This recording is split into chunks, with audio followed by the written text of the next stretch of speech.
children, in this video, we will again study a new term called heat or enthalpy of neutralization. Here this heat is not Q, mind you, it is as good as enthalpy. That's why I told you children, you have to sense what is being asked, what is being explained, and then only you see it's heat, Q or enthalpy. We call it heat of neutralization or we call it enthalpy of neutralization. Because during neutralization, whatever delta H takes place, you call it enthalpy of neutralization or you call it heat of neutralization. Like you call it heat of combustion or you call it enthalpy of combustion. So you have to sense what is being told, what is being asked. Now, heat or enthalpy of neutralization. I again repeat, don't confuse this heat by Q. Children, enthalpy is delta H, but how that enthalpy may take the shape of Q or Q may take the shape of enthalpy, this you have to understand.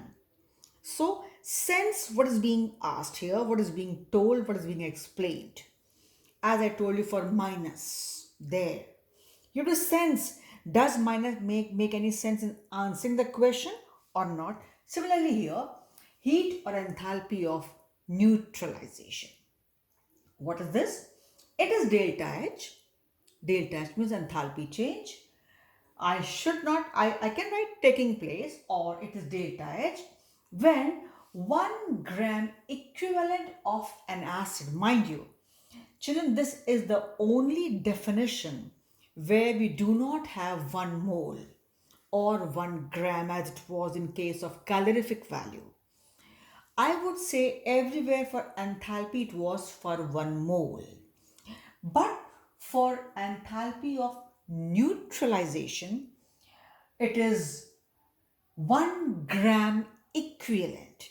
Children, when acid and base react, it's 1 gram equivalent of an acid neutralizes completely 1 gram equivalent of a base. Like I should say, 1 mole of NaOH reacts with 1 mole of HCl. All right. But if I say 1 mole of H2SO4 reacts with 1 mole of NaOH, it's not a very correct thing to be talking in this term. So what happens, children? I should have said 1 gram equivalent of H2SO4 reacts or neutralizes 1 gram equivalent of base NaOH. But if I go in terms of number of moles, then I had to say for complete reaction that 1 mole of sulfuric acid completely reacts with 2 moles of NaOH. So, Na2SO4 is being formed. So children, it's never wise to talk for acid and base when they react in terms of moles, because we all know, all from the chapter 1 mole concept, that it is always 1 gram equivalent of an acid completely neutralizes 1 gram equivalent of a base or vice versa, right? So it is delta H when 1 gram equivalent of an acid completely neutralizes 1 gram equivalent of a base or vice versa. Children, I'm pretty sure when Ma'am Rashmi ma'am must have taught you that chapter equivalent weights, she might have taken up one reaction with H3PO4.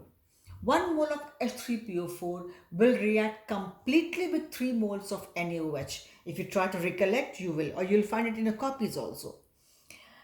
But for sure, 1 gram equivalent of H3PO4 neutralizes 1 gram equivalent of NaOH.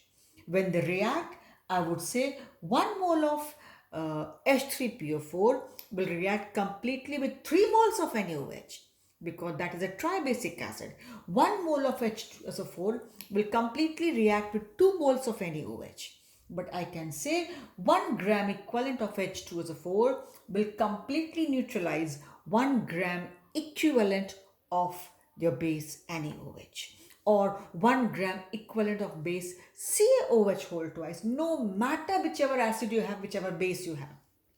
Remember children, no matter your acid is monobasic, dibasic, tribasic, or your bases are like monoacidic NaOH, KOH, or diacidic CaOH whole twice, MgOH whole twice, or triacidic like AlOH whole thrice, etc.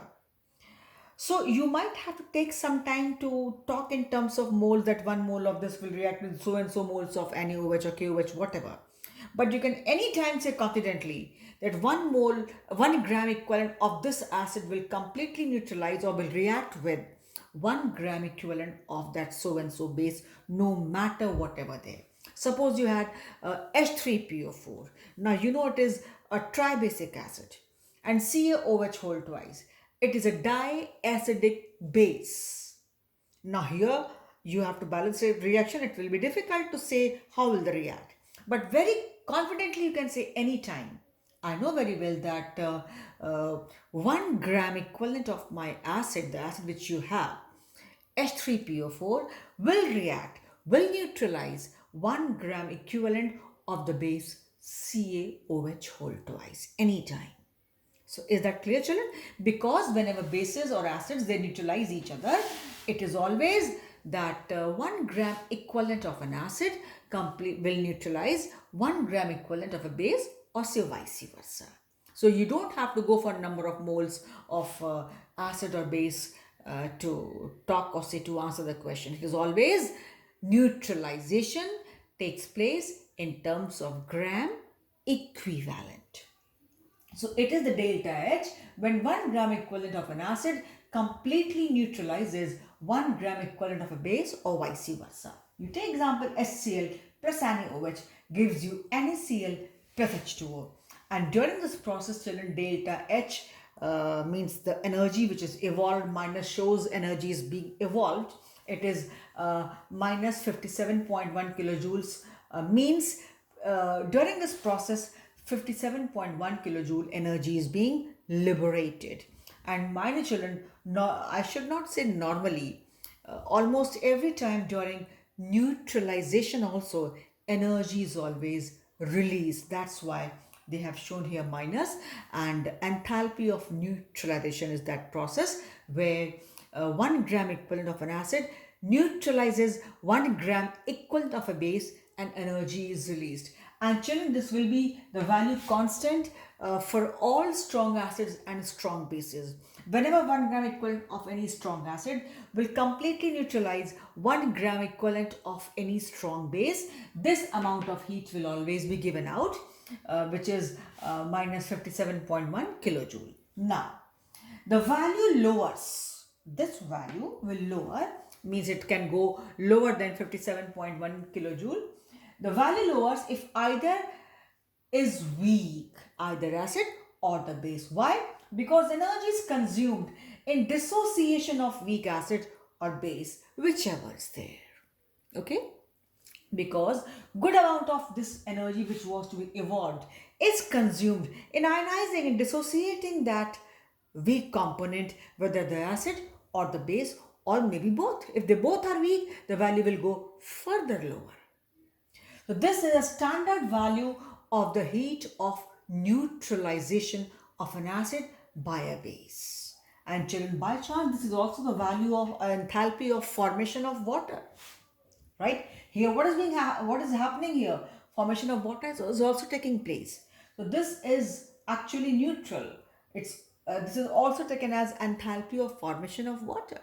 Because during this process, 1 mole of water is being formed. And we know during neutralization, we get salt and water. So this energy is consumed. Energy is evolved. My mistake. Energy is evolved. During neutralization, energy is evolved. That's why the minus sign is there. Again, this is not lower than 0. This is minus sign, means heat is always evolved. And children, I have not come across any example where I can say that during neutralization, energy is being consumed. It was always found to be minus. Like every time combustion means energy is being liberated.